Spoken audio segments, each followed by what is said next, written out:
Today, I'm going to unravel the mystery behind the man who controls the markets, how he does it, and why it matters. I'll give you a hint. He works at the Federal Reserve. If you already know the basic functions of the Federal Reserve and probably who I'm talking about, feel free to skip this portion of the video using the timestamps below to get to the second half of the video, which will discuss the latest crypto news. Let's get started. Hey everyone, I'm Ryan and welcome back to another episode of Coffee and Cryptos. So what is the Federal Reserve? It is a government entity that monitors risks to the financial system domestically and globally with the intent to support a healthy economy for US households, communities, and businesses, so they claim. In other words, this is none other than the central bank of the United States. The Federal Reserve System consists of three parts: the 12 reserve banks, the Board of Governors, and the Federal Open Market Committee, or better known as FOMC. Now, the Federal Reserve System has a lot of functions and responsibilities, but we are going to focus on what they are most known for, which is their ability to control the markets by setting monetary policy. But what does that all mean? How is it done, and why does it matter? And why does it all sound so boring? Now, bear with me here because I promise this information is so important to understanding how their policy affects the economy, the stock market, and precious cryptocurrencies. Plus, you'll want to stick around for the big reveal on who's the mastermind behind this organization. So as mentioned in one of my earlier videos, the Federal Reserve sets monetary policy in two ways. One, they lower interest rates, making it cheaper to borrow money. This effectively increases spending, pumps more money into the economy, and causes economic growth. Or they raise interest rates, making it more expensive to borrow money.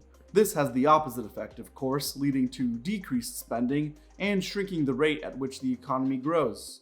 But why can't the Federal Reserve just always keep interest rates low forever? Wouldn't that make the economy grow indefinitely, and isn't that a good thing?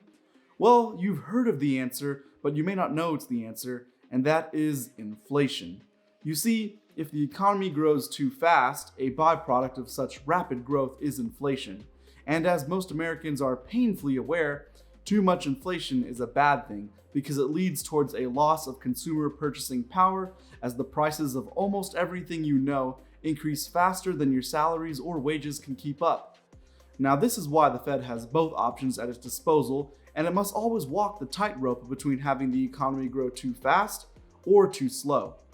Since 1996, it's been a general consensus at the Federal Reserve that keeping inflation at around 2% is considered a reasonable level. However, we are still a long way above that figure, which is why we've been still seeing all these interest rate hikes in an attempt to bring the level of inflation down. But who exactly determines how much or how little to raise or lower interest rates?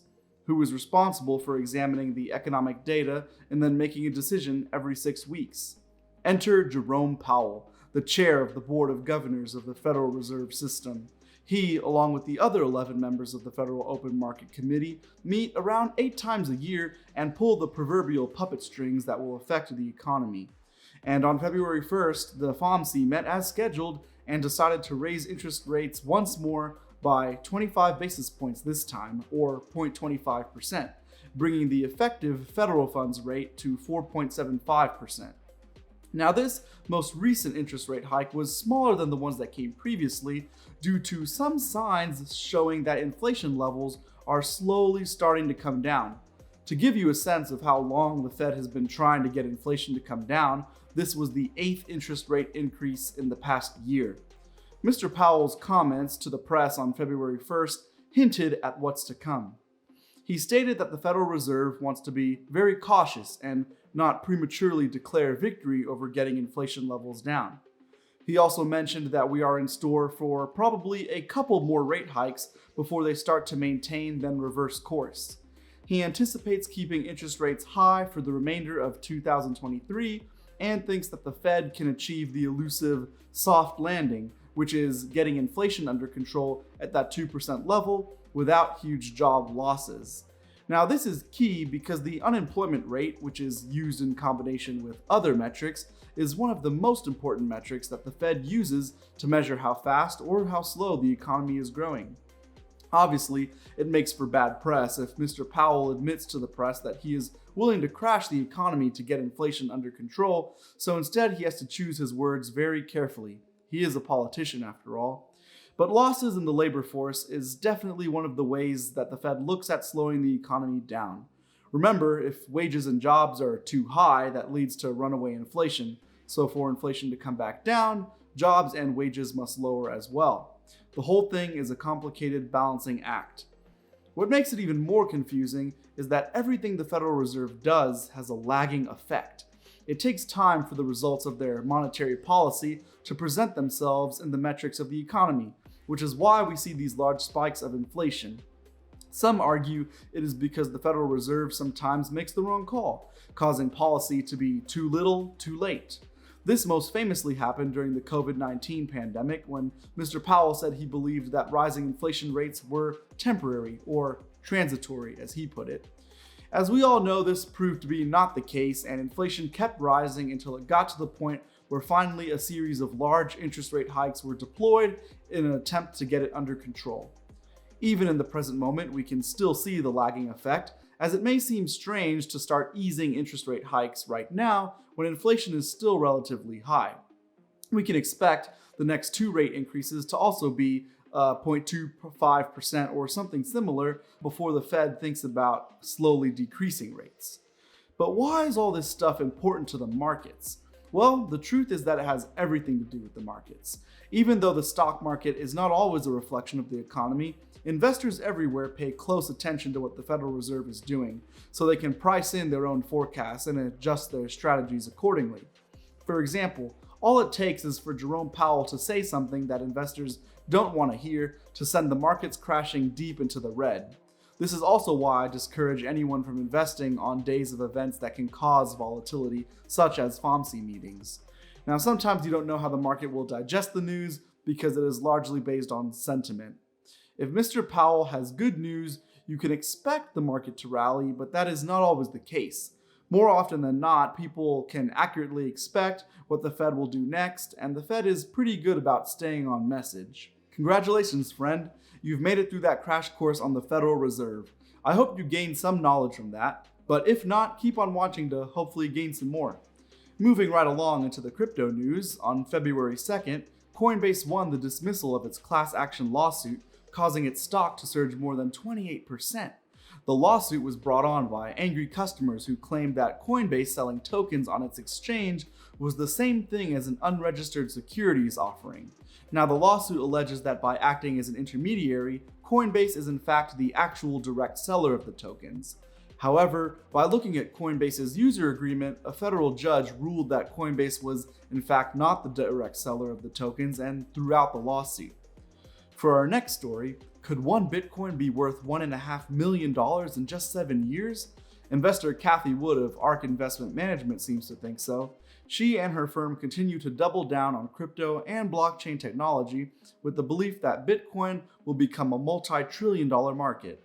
They claim Bitcoin has strong fundamentals and will end up outperforming every major asset class over a long enough time frame. She isn't alone in sharing such sentiments. Financial firms like BlackRock and Fidelity also continue to support Bitcoin even through the difficult times. Next up, the blockchain is here to stay. Not surprising, institutional investors are not giving up on crypto.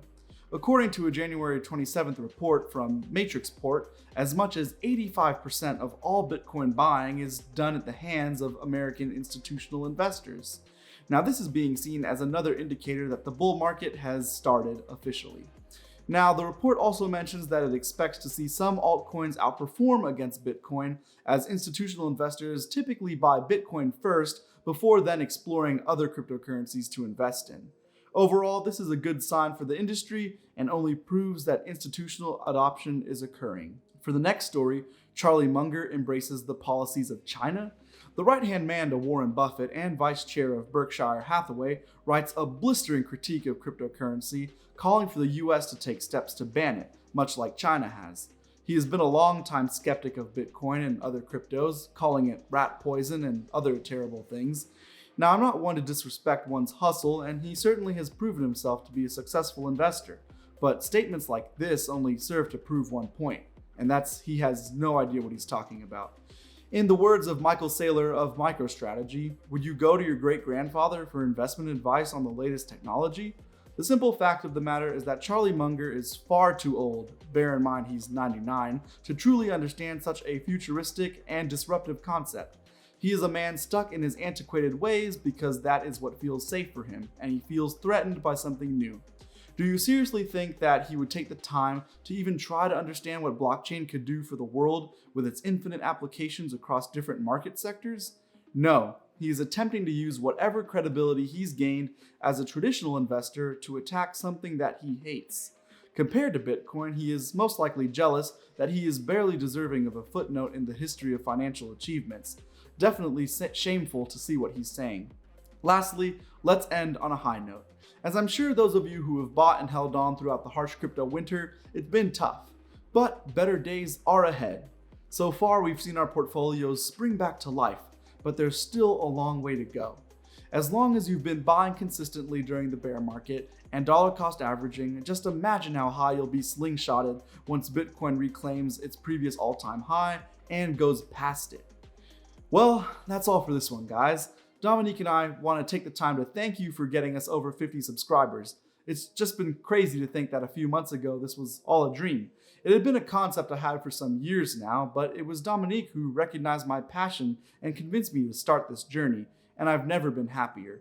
Sure, it's been a ton of work, but it feels so rewarding. It's definitely hard to manage my time between my day job, my 2 MBA classes, and managing the channel, as well as all the social media pages that come along with it. There are plenty of late nights and tons of research that goes into even producing a single one of these videos for y'all. But I do it because I know there's value in it, and if I succeed in even educating one person about something related to crypto or finance, then that's a win in my book. I'll catch y'all on the next one. See you around.